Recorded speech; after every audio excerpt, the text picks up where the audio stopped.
Fala galerinha apostadora, beleza? Tudo bom? Tiquinho aqui para falar com vocês sobre um fator que eu acho muito interessante na hora de analisar as partidas e que é muito relevante para a definição da sua aposta numa análise, porque ela interfere bastante na dinâmica do jogo, que são os jogadores-chave. Todo time tem um jogador que ele é o jogador principal daquela equipe, um jogador que muitas vezes se baseia o esquema do time naquele jogador. E a presença ou ausência desse atleta durante uma partida vai alterar bastante a sua aposta, no sentido de que o time fica muito melhor com a presença desse jogador. Eu vou dar um exemplo aqui agora do time que eu acompanho muito, inclusive eu já falei sobre a importância de você acompanhar o seu clube do coração, e se você não tiver conseguir tirar a sua emoção na hora das suas análises, você consegue ser muito mais lucrativo. E eu apostando no Atlético, eu consigo ter um desempenho muito bom, porque eu sei definir exatamente quais são as chances do Atlético numa determinada partida, e tiveram várias vezes que eu apostei contra o Atlético quando o time estava com uma quantidade enorme de desfalques. O principal deles hoje, o Casares, que é o meia de ligação do Atlético, um jogador que praticamente faz chegar a bola do meio campo pro ataque. O Atlético estava sem o Dátulo, estava sem o Casares, estava sem um jogador que conseguia fazer essa ligação. Então o time pegava a bola na defesa, levava no meio, chegava no meio, mandava para as laterais e não tinha muito o que fazer, porque a jogada ficava muito manjada, né? Por mais que conseguisse marcar alguns gols, não conseguia criar tanto, porque estava faltando aquele jogador chave para poder criar as jogadas do Atlético. Tanto é que depois que ele voltou, o Galo já venceu 3 seguidas, muito também por causa da presença de outro jogador chave, que é o Fred do Fluminense. Por mais que muita gente ache que não seja bom, é um cara que mete aí bem ou mal 20 gols por temporada no Campeonato Brasileiro, né? A média dele é muito alta. Então é um jogador que faz tantos gols que você pode ter em mente, por exemplo, que um jogo que o Atlético tenderia a perder, ele vai ter muito mais tendência a empatar por conta desses gols do Fred, que são frequentes. O jogo que o Galo empataria é uma tendência do Galo ganhar. Então, o jogo com o Corinthians foi um exemplo desse recente, né? Uma bola que o cara teve, o cara marcou e o Galo ganhou. A outra, o Cássio vacilou lá e o Casares acabou marcando, o Galo venceu de 2-1 por conta muito desses jogadores-chave.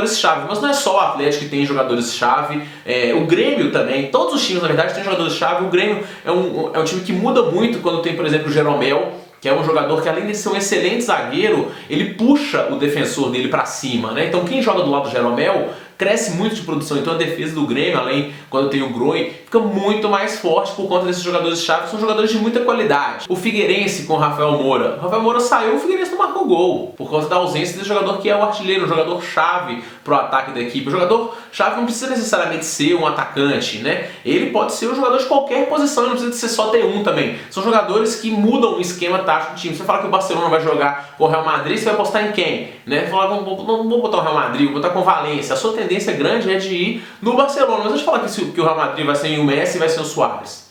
São jogadores-chave do Barcelona. Você vai, o Iniesta. Você não vai ter tão confiança assim para poder apostar no Barcelona. Então, onde eu quero chegar com esse vídeo é que muitas vezes a gente dá tanto valor para as estatísticas e esquece de falar que as estatísticas elas são influídas pela presença de jogadores. O Atlético marcou 2,5 gols nos últimos 10 jogos. Ok, mas quem foram os jogadores que marcaram esse gol? Se esse jogador não estiver presente, essas estatísticas não vão valer de nada. Vai mudar a dinâmica toda do confronto, muda, e é aí que está o mágico das apostas, na minha opinião, que é quando a gente consegue efetivamente encontrar valor onde as casas não conseguem encontrar. As casas têm muito mais estatísticas que a gente, como eu falei no meu último vídeo de comunidade de Facebook, e nisso elas são muito melhores para poder traçar linhas que são de valor para elas, né? Só que como elas têm milhões de jogos para poder analisar toda a rodada, muitas vezes uma análise, uma ausência de um jogador ou a presença de um outro jogador que muda na dinâmica da partida e vai alterar essas linhas, ela demora a ser percebida pela casa ou nem é. E é aí que a gente efetivamente consegue encontrar valor nas nossas apostas, porque a gente faz essa adequação de conseguir ver se o time vai ter muito mais ou muito menos chances do que ele teria efetivamente na partida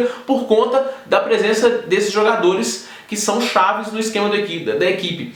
Como eu falei, não precisa de ser só o craque do time, né? Porque muitas vezes a presença do craque ela vai ser muito mais facilmente percebida, mas jogadores-chave, como eu falei, são jogadores que efetivamente ajudam bastante no esquema de um time. Eu vou falar com propriedade do Atlético, porque é o time que eu acompanho a fundo e conheço bem, como conheço outros também, mas o Atlético, para dar exemplo, é muito mais fácil. Por exemplo, o Rafael Carioca, um jogador que tem uma porcentagem de passe altíssima, né? Marcos Rocha, um jogador lateral que tem um número de assistência, 9 assistências. Então, quando o Marcos Rocha não está jogando, a quantidade de assistência pro jogo tende a ser menor, porque ou de gols tende a ser menor, porque o cara que está lá para poder dar o passe pro gol não está jogando. Então é lógico que influencia. O fato do Atlético marcar tantos gols no jogo vai depender exclusivamente principalmente da presença do Fred, da presença do Marcos Rocha, da presença do Casares. Então se esses caras não estiverem jogando, as chances do Atlético têm que diminuir. E se você for mais rápido do que as casas para poder perceber isso, você vai conseguir ter muito lucro e aí você vai encontrar muitas situações de valores acompanhando algumas equipes. Por isso que é importante você se especializar para poder conhecer cada vez mais as chances reais do time ou de um jogador efetivamente vencer. E voltando aí no começo do assunto do vídeo, a presença desses jogadores chaves, e eu vou até complementar esse post aqui com uma lista de jogadores chaves de cada uma das equipes do Brasileirão. A gente teve o guia aqui de apostas que o Danilo fez e ele vai complementar, mas eu vou fazer especificamente um post para cada um dos meus vídeos. Aliás, eu vou fazer isso, complementando ele com muito mais informações. Então eu vou postar aqui alguns jogadores chaves de várias equipes do Brasileirão, e aí se a galera quiser comentar com de outros campeonatos, eu vou comentar do Brasileiro, que é do campeonato que efetivamente eu acompanho e analiso, né? Mas se a galera quiser, que eu falei, daquele senso de comunidade, ir postando jogadores de outros times, a gente vai montando um post maior, ou então faço posts separados, e olha que legal que ia ser se a gente tivesse essa noção de os jogadores que efetivamente influenciam no desempenho da equipe. Pô, se você citar Diego Souza no Sport, no Flamengo tem agora a presença do Muralha, que é um ótimo goleiro, o ataque quando tem o Guerreiro. Eles podem esperar muito mais gol quando tem um Felipe Viseu da vida, agora que a zaga melhorou. O próprio Santos é um time que, putz, olha quantos jogadores-chave tem: Gabigol, Lucas Lima, Ricardo Oliveira. Esses três ficaram fora aí na época da Copa América, o Ricardo Oliveira por conta de lesão. Todas as apostas do site eram contra o Santos, por conta disso. O Santos já é um time que não ganha muito fora, ainda estava sendo jogadores-chave. O desempenho do Santos tende muito a cair, né?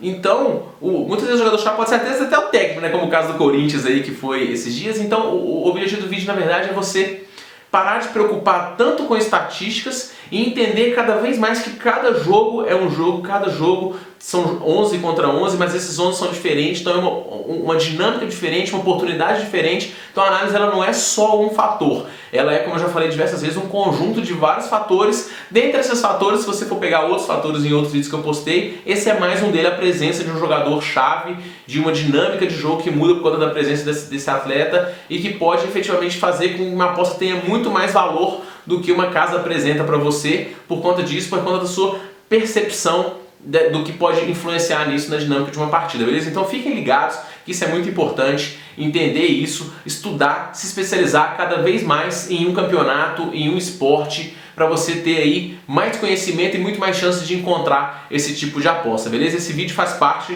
do meu segundo e-book, Aprendendo Apostas Esportivas Volume 2, que vai ser lançado aí no final do mês, tá bom? Esse vídeo tá como parte do e-book integrante, muito mais explicado lá, e você vai ter em breve um vídeo promovendo esse e-book que vai efetivamente focar nessa questão das apostas de valor e de como você ser efetivamente um apostador profissional, beleza? Se você quiser complementar esse vídeo, como eu falei, já vai ter um post, mas com um comentário também vai ser muito bem-vindo, e vai ser muito bem-vinda também a sua inscrição aqui no canal. Então clica aqui rapidinho, não perde tempo não, para você ficar por dentro sempre das nossas novidades aí e aproveitar o nosso material, beleza? No mais, um forte abraço para todos vocês aí e boas apostas!